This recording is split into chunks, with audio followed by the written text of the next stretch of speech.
ப்ளவுஸுக்கு deep neck வச்சு போகணுன்னு ஆசையாக இருக்குது, ஆனால் ஷோல்டர் ஃபால் ஆகுதா? அதுக்கு நான் சொல்கிற டிப்பை ஃபாலோ பண்ணுங்கள். Welcome to blouse series episode 1. இப்போது என்னோட ஷோல்டர் வந்து 14 inches, neck deep 9 inches. Neck deep வந்து 8, 9, 10, 11 வரைக்கும் வைக்கலாம். இப்போது நான் 9 inch நெக் டீப் வச்சேன்னா என்னோட ஷோல்டர் எவ்வளோ ரெடியூஸ் பண்ணணும்னு பார்க்கலாம். அதுக்கு ஃபார்முலா இருக்குது.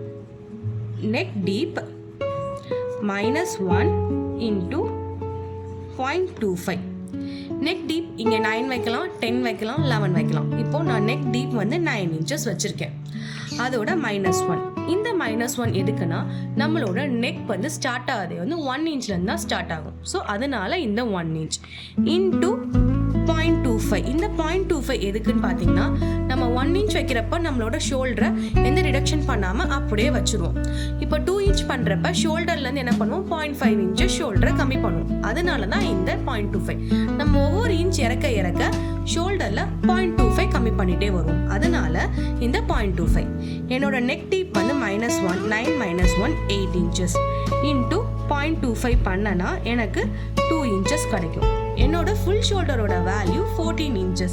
அதை ஹாஃப் ஷோல்டரை எடுத்துக்க போகிறோம். So 7 inches. என்னோட ஹாஃப் ஷோல்டர் வேல்யூ 7 inches. 7 - 2 = 5. அப்போது நான் நெக் டீப் 9 inches போகிறேன்னா என்னோட ஷோல்டர் வேல்யூ வந்து 5 inches வரைக்கும் ரெடியூஸ் பண்ணுவேன். நீங்கள் 14 inches ஷோல்டருக்கு நெக் டீப் 10 வச்சா எவ்வளவு ஷோல்டர் ரிடக்ஷன் பண்ணணுன்றத கமெண்ட் செக்ஷனில் சொல்லுங்கள்.